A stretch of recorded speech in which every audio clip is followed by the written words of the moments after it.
Hi, I need to clear up a little bit. I'm Dr. Michael Trillia. Many of you know me as a doctor of chiropractic, and you're wondering, well, what the heck is he doing in VTS? What is this?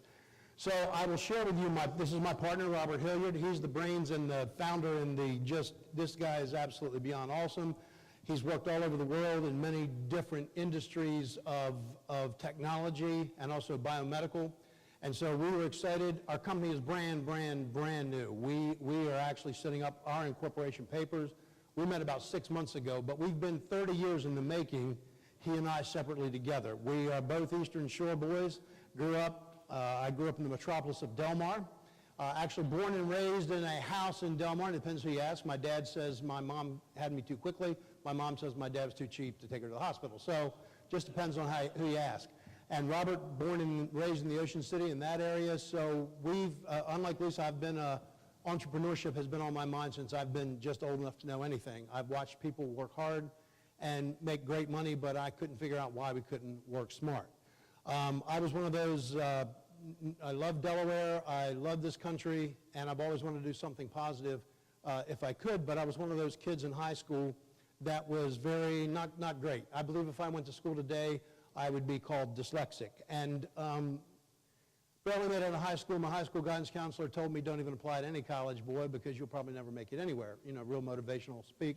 But, you know, we're a company powered by God, and we believe God's had his hand on us for all of our lives, obviously, and we just took authority to take control over that many years ago, and that's what I believe brought Robert and I together. I was very blessed that Delaware Technical at that time was opening, and I was never going to a college, but we walked through the campus of our one-building campus at the time. And this gentleman was standing out back, and he had a pair of slacks and a shirt, and he said, well, what do you think? And we said, my buddy and I were there, and we said, you know, 17 years old, I know everything there is to know on the planet. I said, you know, this concept might work. So we heard about this idiot going around Sussex County talking about this college in Sussex County. And when I sat in my first day of class on the front row where this young lady is, I realized the idiot was the gentleman I just told that this concept might work, Jack Owens. Yeah, brilliant start to my career. Jack became a friend, a mentor, just absolutely. And for whatever small success and wherever we have been and are about to go, Jack Owens in this campus, you know, can't say enough great about that. Awesome person.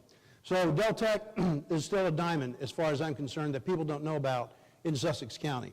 Went on from there. I was going on to work on my bachelor's. Uncle Sam decided he needed me for a while.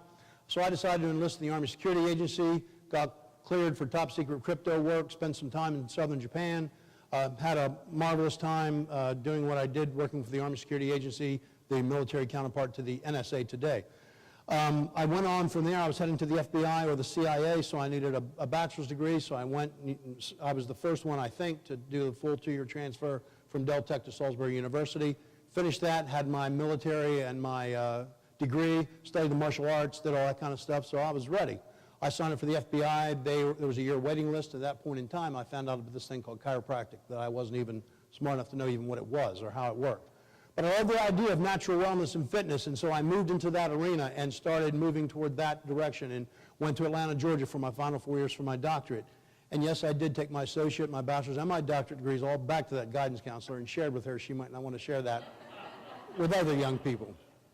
So all that said, and today, just side note, my son is an FBI agent, so works for hostage and rescue and has done a lot of cool things, so I get the best of all worlds. When Robert and I met, he's been very much in the technology end, and he started talking to me about, actually we were talking on the biomedical end of this special microscope that he's inventing. As I said, he's been all over the world, and one of the places he worked in was Area 51. I'm still trying to get him to tell me about the UFOs, and he said he still has to kill me if he tells me. So we're working on that. But we're very excited because in the 6 months we've been together, and we're reformulating. He had some LLCs and things, and we're reformulating everything, and this next month we are going to launch. But Robert has built, and you will see the slides in just a second, and we have the prototype sitting out here. The best I can compare it to what we've looked at in the civilian sector, and in the military sector, that pod that you're going to see would run somewhere between $18 and $20 million, 15 and 20, am I close? And so Robert put this thing together by himself, and is just magnificent. This is the security end of what VTS can do, Veterans Technology Systems. And Robert and I both are veterans, and we believe in helping vets and just a lot of people. And I love the brilliant academic question this young lady asked this young lady, and I loved her answer the best, because I've had degrees in business, and they're great. They're awesome. They really help. But until you get in there and get your teeth kicked in 4 or 5 times, that's when it really starts coming together. And that's, we've done that with other businesses and where we are. I'm blessed. I'm in my practices in Seaford. We have a dozen people working with us. We're interviewing our 3rd doc. So I'm still very interested in the wellness community. And our motto and our mission statement is really simple, and ours ties right with it, to help the world look better, feel better, and live longer in the shortest amount of time, as well as keeping them secure. We want to start local, but we're thinking globally. So one of the things that this pod can do, let's just talk about the ThreatNet system for a second. And Robert, if you want to go ahead and start putting the slides up. He's just going to run through slowly, just hold him for a few seconds and go on through. And then we have the actual prototype sitting out somewhere. I don't even know where back is, but in the back of that way. Yeah, that's what I said, that way. That's why he's the brains and I just talk about this thing. Anyhow, one of the things that we wanted to do, and why I love being here at Del Tech, and I'm honored to do that, we would love to see Delaware Technical invest in a part of our research and development end to our campus ThreatNet program. And with that, what we would do, am I still okay? Okay. With our ThreatNet program, campus ThreatNet program, I'm just going to give you 2 pieces of it because it's just so vast. But 2 pieces of it, if any of you have ever done any shooting, when there's a shot that goes off, and if you ever look on camera on TVs when they have these shootings around the country, people are running around trying to figure out where did the shot come from. So one of the pieces of inventions Robert has, we have a triangulation unit that we can place strategically, and we can figure out where the shot actually came from by sound and by vibration. There's a couple of different ways we can do this. So now, A, we can identify the shot. B, part of the problem is, let's say for whatever the reason the campus security feels it may be a national threat. So you may have NSA, Homeland Security, the local police, the county, the sheriff department, all these people coming in here with not knowing where it's coming from, where the victims are, and how are we going to get our team to there. So you may be in charge of the FBI unit, but you can't talk to me because I'm Homeland Security. Our bands are different. Robert has created a communication system where we can, in minutes, link this all up inside our pod, and now the team leader can say, okay, you guys go over here because the shot was there, and you guys go here. So that's just one of the pieces, and what we would do, because I love Delaware Technical so much, I've convinced Robert, let's use this as our campus site, and if we do that, we want to partner up and then share revenue for Del Tech's future growth with part of what we do. Thank you. Thank Robert. So that's a little piece of the security side. Now, God works, we all know, in mysterious ways. So that's been our thrust. We had a contract pending with NSA, some things we were looking at, and it, of course, fell through. So we're rerouting to do some things with them. But in the meantime, Robert had a longtime friend who called him the other day, like many friends do, asked him about some business questions and wanted to talk. And in my closing statement, I'll tell you what he wanted to talk about. He said, Robert said, well, let me get my partner on the phone, and we want to do a 3-way. There was 5 of us on the phone. I really didn't think the guy was going to come through. You know how I'm going to talk to you, and you never do. Well, this guy did. And come to find out what their interest is, we are looking at now our pod. We can put HEPA filters on it. We can convert it. We can also use it as a multi-level communication platform. Along with, we have a whole Doppler radar program built in, but we're going to put diagnostic equipment. And if those are solar panels on the top, so we can be self-contained with very little energy. And what this guy is interested in is diagnostic testing, so we can look at Ebola and we can look at many different diseases in Africa right now. So again, I've heard the wind blow before, but when we found out who the parent company is, he said he already knows Robert, trusts him, believes in him, and he doesn't know me at all, so he's wondering why I'm even there. But anyway, we were chatting, and he said, would you guys be interested in going to Seattle if this first, because they have a huge company up in Doylestown, we're going there in about 2 weeks, to present this side of the program, turning this into a diagnostic lab. And, sure, yeah, why? Well, who do you work for? And so if it goes, the parent company is Bill Gates's actual, outreach program. So here we've gone from not even knowing what the heck we're doing to a possible meeting with Bill Gates. And so we would do diagnostic, drop these pods. So we deal in both security and the biomedical end. That's my 6 minutes plus It's up to Chris. Sorry about that. Thank you.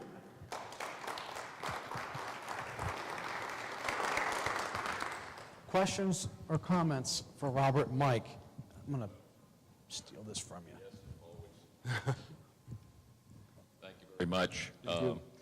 I'm very interested in the multi-communications platform because ever since 9/11, and we found out that none of our agencies can actually communicate with one another, I don't think matters have gotten any better. And when you're coming forward with a multi-communications platform, that means that state police can talk to fire people, and fire people can talk to locals, I think that's fantastic. And this has been demonstrated already, your pod. Yes, we have several. Do you have a mic? We have it out front. Oh, let me give it the mic. Yeah, out back, I'm sorry. Yeah, side, back, we're lost. In fact, we do have a demo model out back. Once we get done, everybody can take a look at it. It's up and running.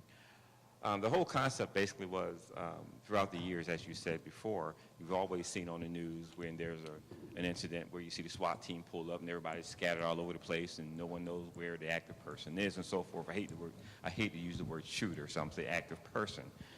And it's just chaos. And then the problem of communication.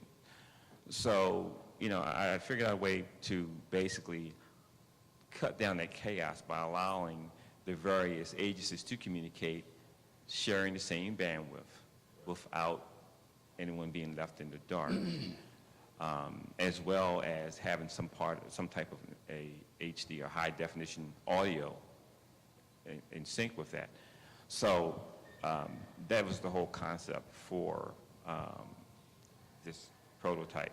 Now, as Mike was saying, the ThreatNet concept is basically what is a system designed for campuses that basically it does a couple things. For instance, if there's an active person or incident happening that's taking place, what we do is we incorporate an audio and video technology into various zones.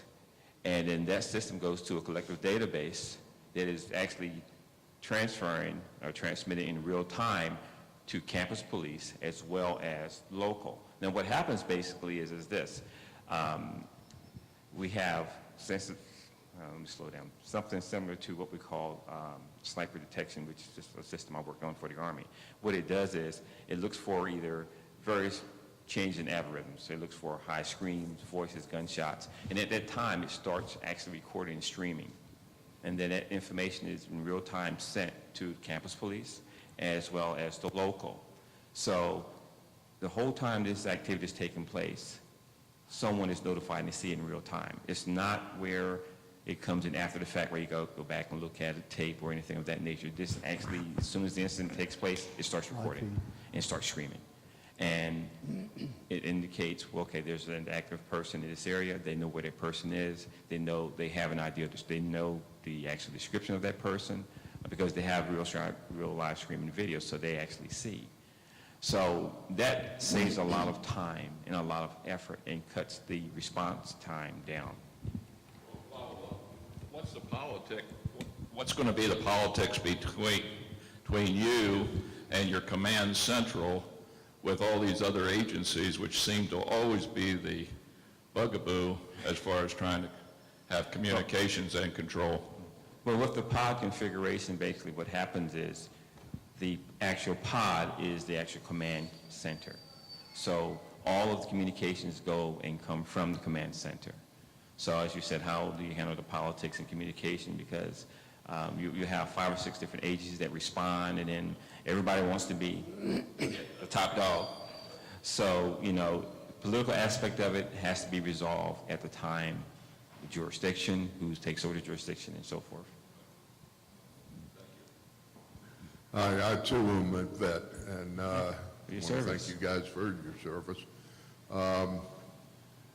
What is the range of your product, and does it operate on VHF, HF, or UHF? Well, the system that we have is what we call a SDR system, a software-defined radio. And the way I designed the system, it allows you to do something that's kind of unique. It allows you to create your own wave bandwidth, your own waveform. So if you create your own waveform, your own bandwidth, your own frequency, it allows you to choose either you run on FM, VHF, AM. So that's the unique thing about our system that's kind of different from everybody else, is it gives you the opportunity to create your own bandwidth and waveform. Okay, now if you have a unit out back here, for example, what kind of area does it cover? It can cover a range up to roughly around about 65 miles. Wow. Okay? Okay. Now, there again, it depends on what amplification that you want the system to have. Sure. Now, we have also 4G built in on top of that. Yeah. Overall, either VHF or UHF, and we also have the military, the low band, 1.2 and lower as well. And of course, with the lower band, you get, depending on the terrain, you can get, a longer distance as well.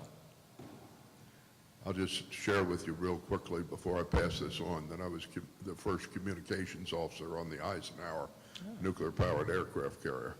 And ladies and gentlemen, this guy is really brilliant because we sure couldn't do anything like that. Well, I have to follow up with, what's the triangulation?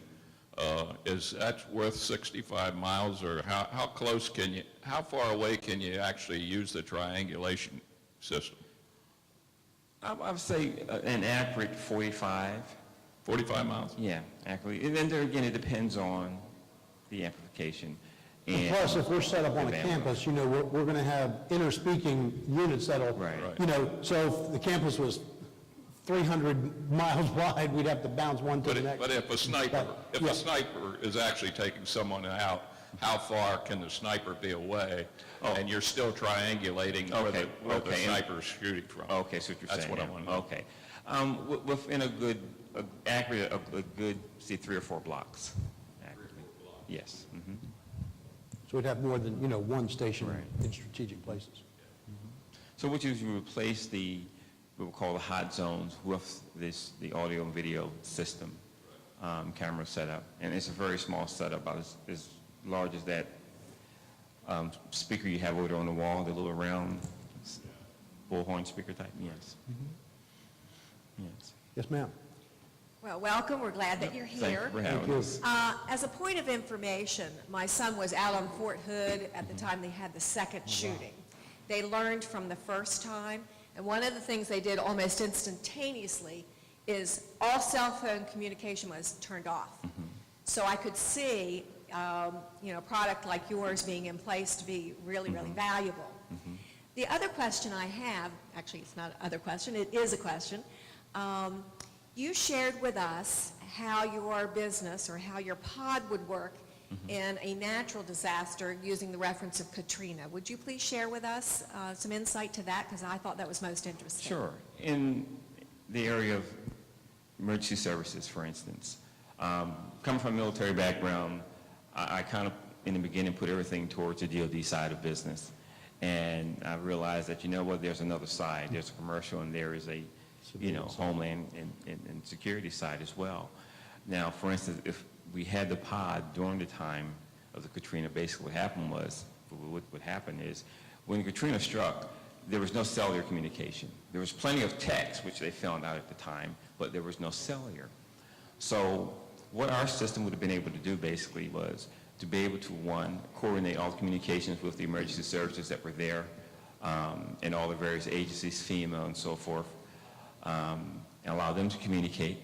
The other thing is that it would also did the conversion of voice and text as well.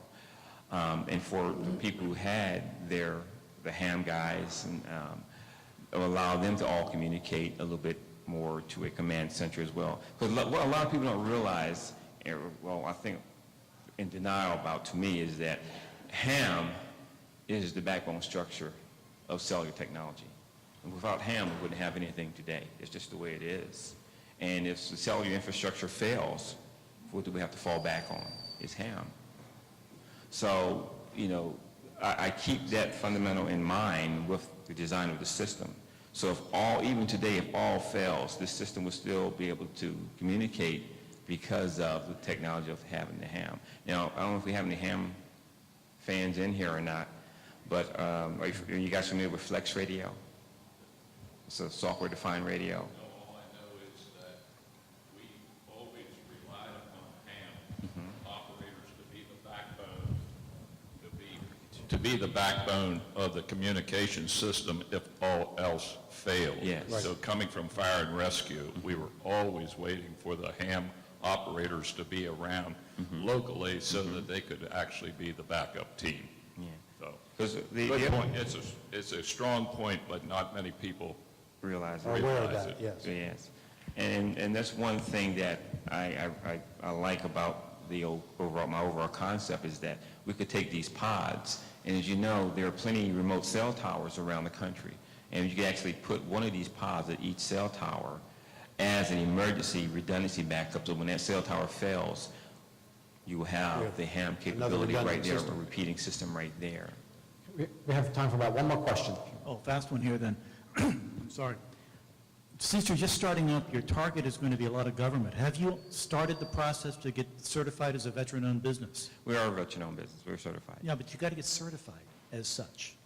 You know, it's just not walking in and saying, I'm a veteran-owned business. No, yeah, we're in the process of getting certified as a veteran-owned business. Okay. Yes. No, that's absolutely crucial, because Yes. if you don't have that and you walk in, you're not going to get, the time of day. Right.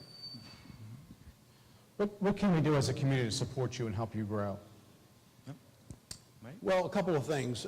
First of all, if you're looking at the security side, then certainly any from the local police departments across the state of Delaware that are looking for some help in the communications end, we're willing to go in and talk with them and see what their needs are, and then see what we already have or what we may create for that.